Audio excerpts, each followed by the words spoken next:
Hello everyone, welcome back to Unacademy Atoms. Myself Paras Thakur and चलिए start करते हैं the problem solving. जो 11 question मैंने आपको कोऑर्डिनेशन कंपाउंड के दिए थे।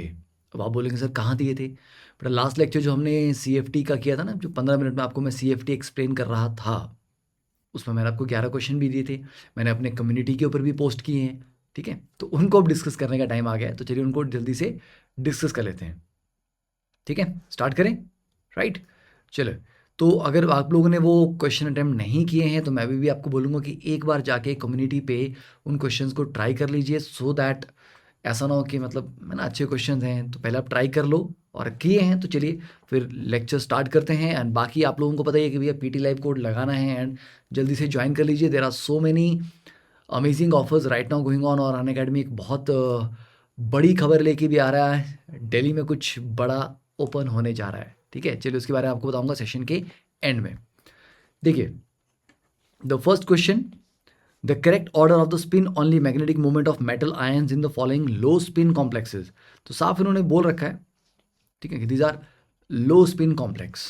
ठीक है, तो लो स्पिन कॉम्प्लेक्स कब बनता है, जब मोस्टली पेयरिंग हो जाती है। तो डायरेक्टली इन्होंने खुद ही बोल रखा है कि these are low spin complex, मतलब फोर्स पेयरिंग यहाँ पे हो जाएगी। तो वो वैसे भी हो जानी थी, क्योंकि साइनाइड एक स्ट्रॉन्ग लिगेंड है, ये वाला साइनाइड एक स्ट्रॉन्ग लिगेंड है, और अमोनिया भी एक मॉडरेटली स्ट्रॉन्ग लिगेंड ही है। तो चलिए चारों के बारे में बात कर लेते हैं। पहले में हमारे पास वेनेडियम 2 पॉजिटिव है ना, फर्स्ट वाले स्ट्रक्चर में। तो बेटा वेनेडियम 2 पॉजिटिव है ना, हाँ 2 पॉजिटिव है।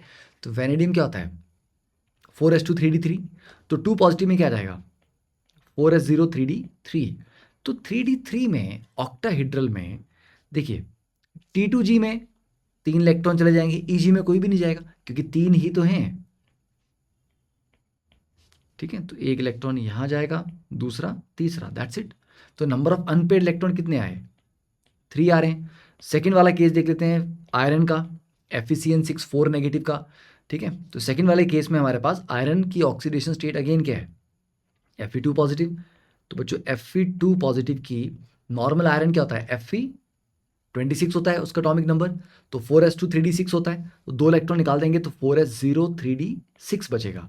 अब 3d6 में अगर बोला गया कि लो स्पिन है, मतलब फोर्स पेयरिंग करवा देनी है, तो 6 इलेक्ट्रॉन है, 1 2 3, और बाकी 3 4 5 6, क्योंकि लो स्पिन बोला गया है ना। तो ऑब्वियसली बात है हम पेयरिंग करवा देंगे क्योंकि स्ट्रॉन्ग लिगेंड के साथ बन रहा है। तो यहाँ पर अनपेड इलेक्ट्रॉन का है 0। ओके, तो स्पिन ऑनली मैग्नेटिक मूवमेंट यहाँ पर आपकी 0 आएगी। फिर थर्ड केस देख लेते हैं हमारे पास रुथेनियम का। तो इसके लिए क्या आएगा भैया जल्दी से, ठीक है, हम लाइव नहीं है सेशन तो मैं ही नहीं बोलूँगा कि आपको पता है, पर यहाँ पर रुथेनियम आपका 3 पॉजिटिव में है। ठीक है, तो 3 पॉजिटिव में इसकी कन्फिग्रेशन क्या आ जाएगी आपके पास, कितना आ जाएगा,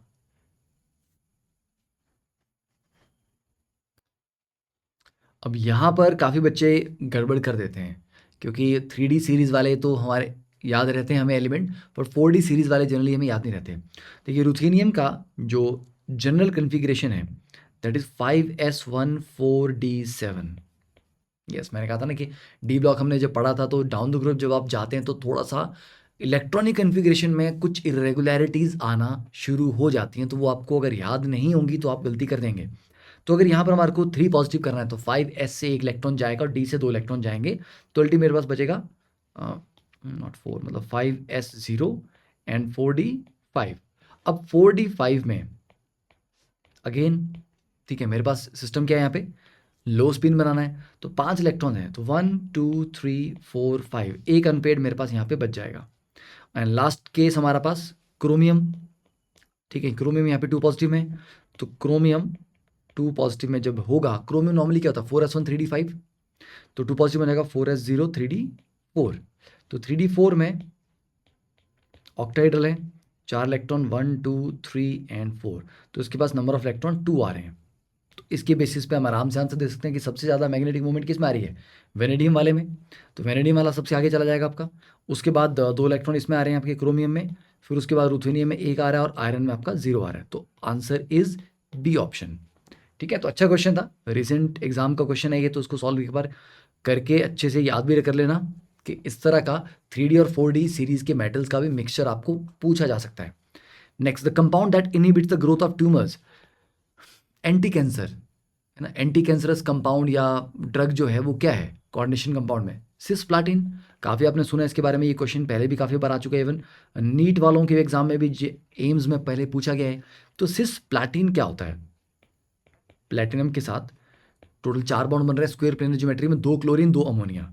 तो क्योंकि सिस है तो दोनों क्लोरीन सेम साइड पे होंगे, दोनों अमोनिया सेम साइड पे होंगे, तो दिस इज आर सिस प्लाटिन। ठीक है, सिंपल। प्लेटिनम 2 पॉजिटिव को कॉम्प्लेक्स है और ये एंटी कैंसर ड्रग की तरह इस्तेमाल किया जाता है, तो याद इसको रखना है आपको। It's a fact based question. Question number 3 देखते हैं। The calculated spin only magnetic moments of the anionic and cationic species of these two complexes respectively are. Now that's again a beautiful question, बहुत प्यारा question है ये। अब इसमें आपको ध्यान ये देना है कि भैया एनायनिक और कैटायनिक, अच्छा दोनों बोले हैं। अच्छा, वाटर तो हमारा न्यूट्रल होता है, तो वाटर में तो कुछ नहीं होगा, आयरन के ऊपर चार्ज होगा। पर आयरन के ऊपर क्या क्या चार्ज हो सकता है? आयरन के ऊपर 2 तरह के चार्ज हो सकते हैं, 2 पॉजिटिव और 3 पॉजिटिव। ठीक है, तो पहला केस अगर हम आयरन वाला लें तो it can be FeH2O6 2 positive, और it can be FeH2O6 3 positive, right. तो बेटा अगर पहला वाला केस लें, Fe2 पॉजिटिव लें, तो Fe2 पॉजिटिव की कन्फिग्रेशन क्या है? 4s0 3d6, और वाटर को स्ट्रॉन्ग लिगेंड तो नहीं है। ठीक है, तो अगर वाटर स्ट्रॉन्ग लिगेंड नहीं है हमारे पास, तो यहाँ पर क्या T2 और EG में क्या होगा? 3D में 6 इलेक्ट्रॉन आपके पास, यस, तो 1 2 3 4 5 6, अनपेड कितने आ रहे हैं? 4, तो यहाँ पे 4 अनपेड आ जाएंगे। ठीक है, तो उसके अकॉर्डिंग आप मैग्नेटिक मोमेंट निकाल लो, तो म्यू कितना रहेगा? √4 × 6 √24। ठीक है, डन। तो कितना आ जाएगा ये आपका? 4.9 के आसपास आ जाएगा ये, 4.9 आ गया, चलो, है ना। ऑप्शन देख के बता रहा हूँ मैं, ऑप्शन में ऑलरेडी ऑप्शन दिया हो इस तरह का 4.9 का। अब दूसरा केस ले लेते हैं, Fe3 पॉजिटिव वाला। तो Fe3 पॉजिटिव हो जाएगा 4s0 3d5। तो 3d5 में सेम 1 2 3 4 5, पांचों के पांचों अनपेड हो जाएंगे यहाँ पे आपके। ठीक है, तो वी हैव 5 अनपेड इलेक्ट्रॉन, तो म्यू कितना रहेगा? ठीक है, तो ये आपका 5.92 आ जाएगा। ठीक है, तो दोनों ऑप्शन आ रही हैं। अब आप बोलोगे सर में से किस वाले कॉम्प्लेक्स को कंसीडर करना है? यही तो हमें थोड़ा सा कंफ्यूज किया गया क्वेश्चन में, है ना। कंफ्यूज क्यों किया गया? यही चीज़ के बारे में हमें कोई क्लैरिटी नहीं दी गई कि यहाँ पर करना क्या था। ठीक है, किस वाले को कंसीडर करना है, तो कोई बात नहीं, हम ऑप्शन देख के चलेंगे। अब सेकंड वाले पार्ट को सॉल्व कर लेते हैं। ठीक है, आयरन का जो साइनाइड के साथ बन रहा है, इसमें भी 2 पॉजिटिव पॉसिबिलिटीज़ हैं, एक Fe2 पॉजिटिव ले लो, एक Fe3 पॉजिटिव ले लो। तो FeCN6 4 नेगेटिव आ जाएगा, अगली बार FeCN6 3 नेगेटिव आ जाएगा। तो यहाँ पे Fe2 पॉजिटिव में है, 4s0 3d6 होगा, और क्योंकि स्ट्रॉन्ग लिगेंड है तो पेयरिंग कर जाएगा, तो N क्या हो जाएगा आपका? 0, तो मैग्नेटिक मोमेंट भी 0। और दूसरे में Fe3 पॉजिटिव में है, तो 4s0 3d5, तो 5 में 4 तो पेयर कर जाएंगे, एक आपका बच जाएगा। ठीक है, तो म्यू कितना रहेगा? ये आपका आ जाएगा √3। ठीक है, अब वो वाले ऑप्शन तो दी नहीं आपको, 1.7 तो आपको यहाँ पर कहीं दिया नहीं है किसी भी ऑप्शन में, तो इसका मतलब है रिस्पेक्टिवली पूछा है, इसका फॉलोड बाय इसका। तो इसके लिए साइनाइड वाले के लिए 2 वैल्यूज आ रही हैं, तो 0 है फिर √3। √3 वाला ऑप्शन कहीं भी आपको नहीं दिया हुआ, तो मतलब इसका 0 वाला ही आंसर इन्होंने कंसिडर किया हुआ, मतलब इन्होंने इस कॉम्प्लेक्स को लेके ऑप्शंस डिसाइड किए हैं। ओके, और रिस्पेक्टिवली पूछा, मतलब सेकंड वैल्यू आपकी 0 आनी है, सेकंड वैल्यू 0 सिर्फ एक ही ऑप्शन में है, तो मतलब D is the right answer. तो फर्स्ट वाले में से उन्होंने ये वाला कॉम्प्लेक्स कंसीडर किया है, क्योंकि उसका मैग्नेटिक मोमेंट आपके पास 4.9 आ रहा है। ठीक है, चलिए तो नेक्स्ट क्वेश्चन करते हैं। एक सेकंड में थोड़ा सा इसमें सेटअप चेंज कर लूँ, या सो चलिए कंटिन्यू करते हैं। ठीक है, आई थिंक थोड़ा सा कॉर्नर में एरिया खाली हो गया, थोड़ा स्पेस मिल गया, अदरवाइज बहुत सारी चीज़ें मेरे सिर के पीछे छुप जाती हैं, ब्लॉक हो जाती हैं, आपको दिखाई नहीं देती। चलिए next question, question number 4। The degenerate orbitals of CrH2 6 3 positive are. देखिए डीजेनरेट का मतलब होता है जो क्या है, सेम एनर्जी लेवल पे भैया, जिनकी एनर्जी लेवल बराबर हैं। तो CrH2 6 3 पॉजिटिव एक ऑक्टाहेड्रल कॉम्प्लेक्स है, और ऑक्टाहेड्रल में जब क्रिस्टल फील्ड स्प्लिटिंग होती है तो 2 सेट बनते हैं, एक EG बनता है हायर एनर्जी वाला और एक लोअर एनर्जी वाला T2G बनता है। ठीक है। तो T2G के तीनों ऑर्बिटल बराबर एनर्जी पे, मतलब तीनों डीजनरेट हैं। EG के दोनों ऑर्बिटल आपस में डीजनरेट हैं। तो EG बनाने वाले सेट में कौन सा आता है? एक D X square minus Y square और एक डी जेड स्क्वेयर आता है। और T2G में D X Y, D Y Z और डी एक्स जेड आते हैं। तो डीजनरेट क्या हुए? क्या ये दोनों हुए? बिल्कुल नहीं। एक्स जेड और वाई जेड, यस, ये दोनों डीजनरेट हुए। थर्ड ऑप्शन नहीं, ये नहीं है। फोर्थ ऑप्शन, ये भी आपस में डीजनरेट नहीं है। चलिए क्वेश्चन नंबर 5 देखते हैं।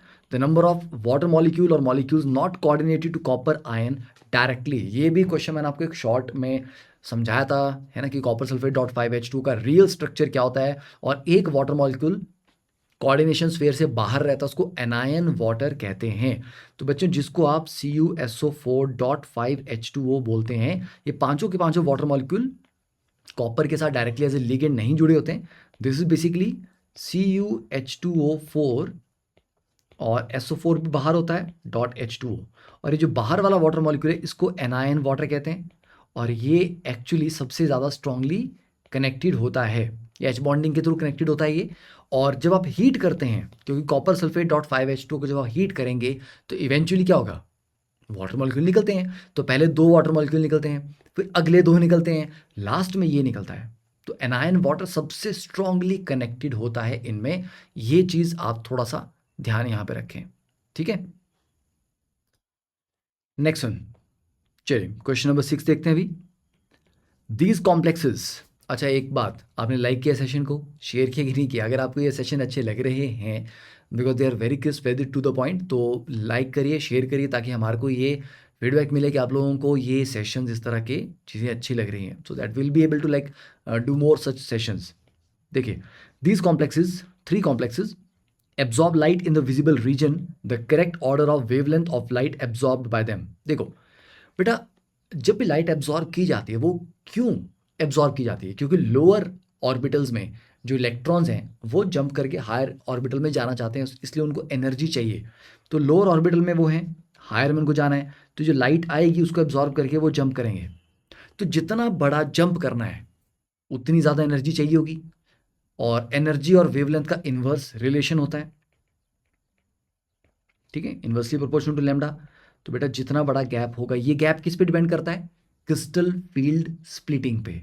स्ट्रॉन्गर लिगेंड होगा, मेटल की आइडेंटिटी और ऑक्सीडेशन स्टेट को डिपेंड करके ये गैप जितना बड़ा हो जाएगा, उतनी ही ज़्यादा एनर्जी चाहिए होगी, तो उतनी ही लोअर वेवलेंथ हमें यहाँ पर इस्तेमाल होगी, ठीक है। तो आप पहले देखिए, सबसे बड़ा गैप, या इन्होंने बोला डिक्रीजिंग ऑर्डर में पूछा ना यार, तो सबसे छोटा गैप किसका है? देखिए, अमोनिया, अमोनिया वाटर और अमोनिया, ओके, यहाँ पर एक वीकर लिगेंड है। कोबाल्ट यहाँ पे भी 3 पॉजिटिव में, ओके, यहाँ पर भी 3 पॉजिटिव में, यहाँ पर भी 3 पॉजिटिव में। तो सबसे अच्छी बात ये है कि जो मेटल है वो कोबाल्ट है, तीनों में सेम है। Otherwise identity of metal change होने से भी क्रिस्टल फील्ड स्प्लिटिंग की वैल्यू चेंज होती है। तो मेटल यहाँ पर हमारे पास तीनों में सेम है, ठीक है। सेकेंडली, दूसरी चीज़ हमारे पास अच्छी बात यह है कि तीनों में 3 पॉजिटिव ऑक्सीडेशन स्टेट में, ऑक्सीडेशन स्टेट भी सेम है। तो मतलब मेटल और उसकी ऑक्सीडेशन स्टेट हमारे पास कांस्टेंट है, उसको हमें कंपेयर नहीं करना है, सिर्फ लिगेंड को आपको देखना है। देखिए, पहले वाले में क्लोराइड और अमोनिया है, अगले में अमोनिया और वाटर है। But water is still better than chloride, है ना। तो सबसे कम स्प्लिटिंग कहाँ होगी? सबसे कम स्प्लिटिंग होगी 1 में, ठीक है। क्यों? अमोनिया को छोड़ो, दूसरा जो लिगेंड है क्लोराइड और वाटर, क्लोराइड ज़्यादा वीक है, तो 1 सबसे कम स्प्लिटिंग होगी। सबसे छोटा एनर्जी गैप आएगा, तो लैम्डा सबसे हायर होगा, तो 1 सबसे आगे रहेगा। उसके बाद आपका कौन सा आएगा? 2 और 3 में सिर्फ अमोनिया है, जो कि कंपैरेटिवली स्ट्रॉन्गर लिगेंड है वाटर और क्लोराइड से। तो यहाँ पर आपको स्प्लिटिंग सबसे ज़्यादा मिलेगी, और स्प्लिटिंग ज़्यादा होगी तो ऑब्वियस बात है, लैम्डा आपका काफ़ी कम हो जाएगा। तो 3 में लैम्डा सबसे कम होगा, तो B option is the right answer. चलिए क्वेश्चन नंबर 7 देखते हैं। Consider the hydrated ions titanium 2 positive, vanadium 2 positive और titanium 3 positive and scandium 3 positive, the correct order of their spin only magnetic moment. अब देखिए, हाइड्रेटेड आयन की जब भी आप बात करते हैं, हाइड्रेटेड आयन बेसिकली क्या होते हैं? वाटर के साथ कॉम्प्लेक्स बनाया था उन्होंने, है ना। जैसे आप स्कैंडियम 3 पॉजिटिव बोल रहे हो, तो ये सिर्फ स्कैंडियम 3 पॉजिटिव अकेला नहीं होगा, ये स्कैंडियम H2O6 3 पॉजिटिव, इस तरह का यहाँ पे हमारे पास स्ट्रक्चर रहेगा। तो हमें देखना है कि नंबर ऑफ अनपेयर्ड इलेक्ट्रॉन यहाँ पर कितने आ रहे हैं। तो चलिए सभी केस में देख लेते हैं। Titanium 2 positive, vanadium 2 positive, titanium 3 positive and scandium 3 positive.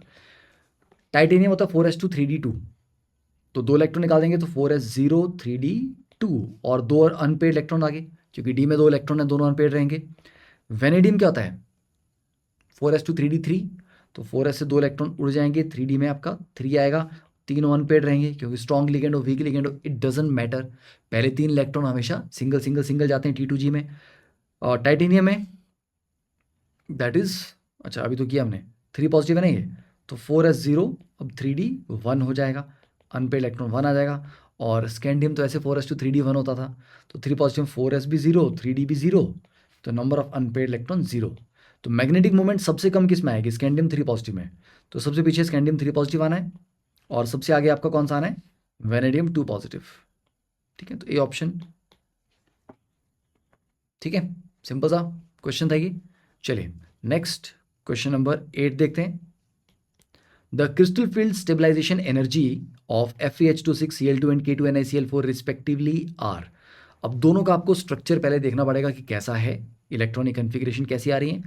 तो FeH2O6 वीक लिगेंड है, Fe2 पॉजिटिव है यहाँ पे, तो Fe2 पॉजिटिव का कन्फिग्रेशन अभी हमने पढ़ा 4s0 3d6 और वीक लिगेंड है, तो फीलिंग किस तरह से होगी यहाँ पे 1 2 3 4 5 एंड 6, तो हमारे पास 4 अनपेड इलेक्ट्रॉन है। चलो हमें मैग्नेटिक मोमेंट नहीं निकालनी, तो basically crystal field stabilisation energy की वैल्यू यहाँ पे कितनी आ रही है, देखिए बेरी सेंटर से कितने इलेक्ट्रॉन नीचे गए, 4, ओके 4 नीचे गए, हर एक इलेक्ट्रॉन को बेरी सेंटर से नीचे कितना जाता है -0.4, तो 4 का कितना रहेगा -1.6, तो -1.6 डेल्टा ओ, और 2 इलेक्ट्रॉन ऊपर गए हैं, ऊपर वालों को कितना मिलता है +0.6 डेल्टा ओ, तो 2 हैं तो 1.2 हो जाएगा, +1.2 डेल्टा ओ प्लस पी, क्योंकि भैया पेयरिंग भी तो हुई है एक बार, तो पेयरिंग एनर्जी को भी तो काउंट करेंगे ना, तो प्लस पी जरूर लिखना है, ये ध्यान रखना।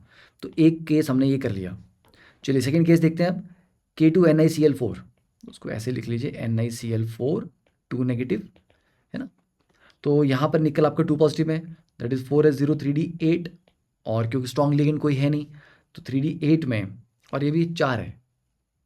अब ये ऑक्टेडल वाला फंडा नहीं था, अब आपको पहले तो ये देखना है कि ये टेट्राहेड्रल था कि नहीं था।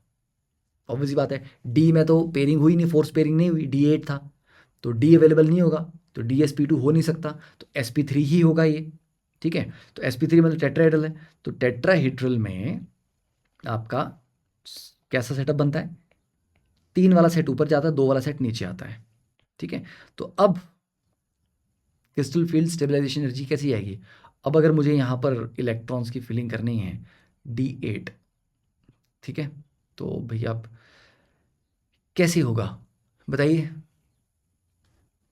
पेयरिंग करवाएंगे यहाँ पे हम। देखो टेट्राहेड्रल में जो क्रिस्टल फील्ड स्प्लिटिंग है वो पहले ही बहुत कम होती है, ठीक है, तो वहाँ पर आपको पेयरिंग करवाने वाले को टेंशन तो आनी ही नहीं है, पेयरिंग करवानी नहीं, आपको हमेशा जंप ही करना है। ठीक है, ऊपर वाले सिस्टम में आपको जाना है हमेशा, तो that is like very very simple फंडा उस केस में। तो 1 2 3 4 5 6 7 8, ठीक है, ये आ गया। तो बेसिकली हमारे पास अगर इसकी crystal field stabilisation energy calculate करें तो दैट विल बी, अब जो बेरी सेंटर है उससे नीचे कितना जाएगा, अब कहानी उल्टी हो गई है, अब -0.4 नहीं आएगा, अब -0.6 आएगा डेल्टा टी, और ऊपर कितना जाएगा +0.4 डेल्टा टी। ठीक है, तो चलिए कैलकुलेट कर लेते हैं, नीचे कितने 4 हैं टोटल, तो 6 4 24 -2.4 डेल्टा टी, और 2 पेयरिंग हुई है तो +2p, और ऊपर कितने हैं 4 हैं ऊपर, तो 4 4 16, ठीक है, +1.6 डेल्टा टी प्लस पी, ऊपर भी एक पेयरिंग हुई है, तो ये आ जाएगा आपका ओवरऑल वैल्यू। तो ये कितना बचा था आपका ऊपर 1.6 1.2 -0.4 डेल्टा ओ प्लस पी, और नीचे कितना आ जाएगा आपके पास -0.8 डेल्टा टी प्लस 3p। ठीक है, अब इन्होंने देखो पी वाला फंडा दिया ही नहीं है, तो दैट इज़ नॉट राइट, है ना, पी वाली ऑप्शन इन्होंने दी ही नहीं है, तो हमें नॉर्मल पेयरिंग एनर्जी को हटा के बाकी देखना पड़ेगा, -0.4 और -0.8। ठीक है, तो बी ऑप्शन आ रहा है यहाँ पे। ठीक है, बट पेयरिंग एनर्जी मेंशन करना चाहिए था, दिस इज समथिंग रॉन्ग, है पेयरिंग एनर्जी वहाँ देनी पड़ती है, तो वो क्रिस्टल फील्ड स्टेबलाइजेशन एनर्जी में वो काउंट होता है। हम उसको ऐसे इग्नोर नहीं कर सकते हैं। तो this was not right, actually fundamentally right नहीं था ये। Next, the complex ion that will lose its crystal field stabilisation energy upon oxidation of its metal to +3। मतलब क्रिस्टल फील्ड स्टेबलाइजेशन एनर्जी अभी थी और उसके बाद उसको लूज कर देगा। भैया ऐसा कौन हो सकता है?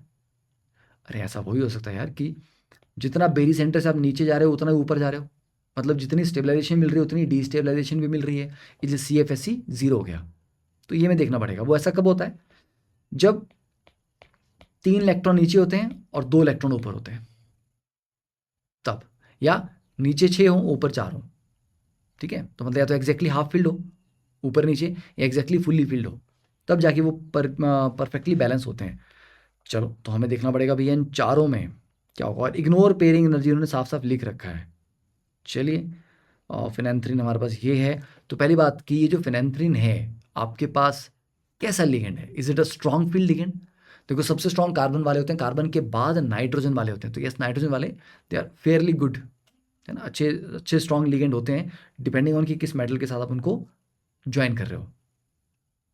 ओके, तो चलिए कोबाल्ट का देख लेते हैं पहले केस। कोबाल्ट भाई साहब 2 पॉजिटिव में क्या है? 4s0 3d7। और कोबाल्ट भाई साहब 3 पॉजिटिव में कितना हो जाएगा? 4s0 3d6। तो डी में 7 और डी में 6 नहीं। मैंने आपको बताया ना, crystal field stabilisation energy perfectly 0 कब होगी? जब नीचे 3 है और ऊपर 2 है। मतलब नीचे भी एग्जैक्टली हाफ फील्ड है और ऊपर भी एग्जैक्टली हाफ फील्ड है, तब जाके। ओके, तो यहाँ पर तो 7 और 6 आ रहा है दोनों में, तो ये वाला ऑप्शन तो आंसर नहीं हो सकता। निकल की बात कर लीजिए। तो निकल को अगर हम ले लें, तो निकल एक बार 2 पॉजिटिव में है, तो दैट इज़ 4s0 3d8 है। और निकल 3 पॉजिटिव से बहुत रेयर होता है, 3d7 अगेन नहीं आएगा ये, है ना। जिंक वाला भी नहीं आएगा, ठीक है, क्योंकि जिंक वाला 2 पॉजिटिव में आपका परफेक्टली D10 है। परफेक्टली D10 का मतलब क्रिस्टल फील्ड स्टेबलाइजेशन एनर्जी 0 थी, उससे एक और इलेक्ट्रॉन निकाल दोगे तो फिर गड़बड़ हो जाएगी। आयरन आपका 2 पॉजिटिव में कितना था? 4s0 3d6। और आयरन जब 3 पॉजिटिव में जाता है तो 4s0 3d5 होता है। Now it is perfectly half field, ठीक है। और यहां अगर ये परफेक्टली हाफ फील्ड हो जाएगा तो अब क्या हो सकता है? अब 3 नीचे हो जाएंगे, 2 ऊपर चले जाएंगे, तो फिर बात बन जाएगी भैया, ठीक है। ओके, तो एक ही ऑप्शन था जो यहाँ पर मैच कर रहा है। फिर से देख लेते हैं इसको। कहानी इन्होंने यही पूछ रखी थी ना कि complex ion that will lose its crystal field stabilisation energy upon oxidation of its metal. हाँ, तो D6 में उसके पास फिर भी नीचे ज़्यादा इलेक्ट्रॉन थे, तो D6 मतलब ऐसा रहा होगा 1 2 3 4 5 6, नीचे ज़्यादा थे, 4 थे, तो CFSE नेगेटिव होगा। पर जैसे वो D5 पे आ जाएगा, तो D5 में 1 2 3 4 5, जितने नीचे इतने ऊपर भी हैं। तो मतलब यहाँ पर उसका जो स्ट्रॉन्ग फील्ड लिगेंड अगर मान के चलते तो कहानी आती ही नहीं, है ना, बिल्कुल भी नहीं आती, राइट। चलिए, तो इसका आंसर डी ऑप्शन आ गया। Then question number 10, complete removal of both the axial ligands along the z axis from an octahedral complex lead to which of the following splitting pattern. देखिए भैया, ये आपको मैंने लास्ट क्लास में CFT में समझाया था कि जब आप ऑक्टाहेड्रल अरेंजमेंट देखते हो वो ऐसा होता है, ठीक है। मतलब ये x एक्सिस है और ये y एक्सिस है और ये z एक्सिस है। तो x एक्सिस पे 2 लिगेंड लगे होते हैं, y पे 2 लगे होते हैं और z पे 2 लगे होते हैं। तो अगर आप z के लॉन्ग 2 लिगेंड जो है उनको हटा लोगे तो बाकी क्या बचेगा? सिर्फ X Y. That is you will get a square planar geometry, nothing else, ठीक है। और स्क्वेयर प्लेनर का भी मैंने कल आपको स्प्लिटिंग पैटर्न बिल्कुल साफ साफ दिखाया था कि z एक्सिस हट गया आपका, z से मतलब लिगेंड्स हट चुके हैं, तो z को रिपल्शन नहीं मिलेगी, z नीचे चला जाएगा, तो सबसे ऊपर आएगा dx² - y², ठीक है। और उसके बाद आएगा xy, क्योंकि XY प्लेन में ही सारे के सारे लिगेंड प्रेजेंट हैं। उसके नीचे आएगा Z², उसके नीचे आता है XZ और YZ। तो ये तो मैंने कल आपको डायरेक्टली लेक्चर में ही बता दिया था, तो अगर आपने वो लेक्चर नहीं देखा है तो please go through that lecture once, very important. And last 11th question. 11th question में देखिए क्या है, थर्मल डिकम्पोजिशन। अब ये कोऑर्डिनेशन का नहीं होता वैसे, D&F का है। Thermal decomposition of a manganese compound X at 513 kelvin results in a compound Y, ठीक है। तो X को स्ट्रांगली हम हीट करते हैं 513 केल्विन पे, तो हमें Y मिलता है। एंड वाई मिलता है प्लस MnO2 मिलता है एंड गैसेस प्रोडक्ट मिलती है हमें। ये MnO2 फर्दर रिएक्ट करता है NaCl के साथ and concentrated H2SO4 to give a pungent gas Z। ठीक है, तो XYZ बेसिकली क्या है? अरे यार अब देखो सीधी सी बात है, MnO2 ये भैया +4 ऑक्सीडेशन स्टेट में है यहाँ पे, तो यहाँ पर बेसिकली क्या रहा होगा कि MnO4 कभी इस तरह से डिसोशिएट करता है, यस करता है, +7 से टूट के वो K2MnO4 + MnO2 + O2 बनाता है। तो ये रिएक्शन अगर आपने डी ब्लॉक में पढ़े हुए हैं तो आपको याद होंगे कि KMnO4 स्ट्रांगली हीट करने पे K2MnO4। अब देखो ये चीज़ ना थ्योरी में पढ़ के उतने अच्छे से याद नहीं होती, जब हम क्वेश्चन सॉल्व करते हैं और उसके आंसर में आपको पता लगता है अच्छा ऐसा होता है, तब याद होने के चांसेस कंपैरेटिवली बेटर होते हैं। ठीक है, तो K2MnO4 आपका वाई आ गया, और ये जो गैस थी, गैस को उन्होंने क्या मेंशन किया हुआ है, गैसेस प्रोडक्ट, ऐसा गैसेस प्रोडक्ट को कुछ मेंशन किया नहीं है। ठीक है, वाई, तो वाई आ गया, एक्स हमारे पास आ गया। अब जेड में बताना है कि MnO2 + NaCl H2SO4 की प्रेजेंस में क्या करते हैं, इसको क्लोराइड आयन जब उसको मिल जाता है प्लस H2SO4। ठीक है, तो H2SO4 एक स्ट्रॉन्ग ऑक्सीडाइजिंग एजेंट है, तो Cl नेगेटिव को तो ऑब्वियसली बात है ये Cl2 में ऑक्सीडाइज कर देगा, है ना, कर देगा। और एसिडिक मीडियम में MnO2 किस में जाएगा, 2 पॉजिटिव ऑक्सीडेशन स्टेट में, +4 से 2 में जाने की टेंडेंसी रहती है एसिडिक मीडियम में। तो ये भाई साहब मैंगनीज 2 पॉजिटिव में जाना चाहेंगे, और Cl2 तो पक्का मिलेगा यहाँ पे। तो ये जो पंजेंट गैस Z बोल रहा है ना, ये Z कौन सा है आपका, क्लोरीन, सिंपली, तो Z इज क्लोरीन। तो आंसर क्या आ जाएगा हमारे पास, X है KMnO4 फिर K2MnO4 and chlorine, C option is answer. ठीक है, चलिए, तो आई होप आपको ये लेक्चर में कुछ चीज़ें नई जानने को मिली होंगी, कुछ अच्छा है ना, मज़ा आया होगा लेक्चर अटेंड करने में। तो अगर आपको सेशन अच्छा लगा है तो शेयर ज़रूर करिए आगे, एंड इसके साथ use the code PT Live to join the subscription. अभी बहुत अच्छे ऑफर चल रहे हैं, अभी होली ऑफर भी आपके सामने है। ठीक है, मतलब ऑलरेडी 33% तो ऑफ चल रहा है, और 13 मार्च को अनअकैडमी स्टोर ओपन हो रहा है, अनअकैडमी एक्सपीरियंस स्टोर ओपन हो रहा है दिल्ली में, नियर मतलब ओल्ड राजेंद्र नगर। तो जाके देखिए एक बार 13th के बाद उसको, कि आपको पता लगेगा कि भैया अनअकैडमी में आपका लर्निंग एक्सपीरियंस कैसा रहता है। That's an experience centre. तो 33% ऑफ है, एंड डेट्स आपको पता है कि ऑलरेडी आ चुकी है। तो हर संडे को दोपहर 2 से 5 बजे मॉक टेस्ट होता है फ्री, एनरोल कर लीजिए, PT Live कोड लगाइए, और अनअकैडमी लाइट सब्सक्रिप्शन भी आप चेक कर सकते हैं। अगर आपको लगता है कि हमें पूरी टीचिंग नहीं चाहिए, लेक्चर नहीं चाहिए, हमें सिर्फ प्रॉब्लम प्रैक्टिस का बैंक चाहिए, टेस्ट सीरीज चाहिए, मॉक टेस्ट चाहिए बहुत सारे प्रैक्टिस के लिए, तो और ऑल स्टार्स बैच 9 से स्टार्ट हो चुका है, तो join that for 1 month rapid fast amazing revision by the top educators. और आस्क इट आउट फीचर अब अनअकैडमी की वेबसाइट पे भी अवेलेबल है, राइट। ठीक है, 1-on-1 मेंटरशिप अगर आप चाहते हैं तो फिर आपको आइकॉनिक सब्सक्रिप्शन लेना पड़ेगा। तो आप चूज़ कर सकते हैं कि आपको नॉर्मल प्लस सब्सक्रिप्शन लेना है या आइकॉनिक सब्सक्रिप्शन लेना है। जो भी सब्सक्रिप्शन लीजिए, use the code PT Live and join कर लीजिए जल्दी से जल्दी, अपने दोस्तों को भी इन्वाइट कीजिए, and do let me know in the comment section आपको ये सेशन कैसा लगा। ठीक है, ओके, चलिए, बाय।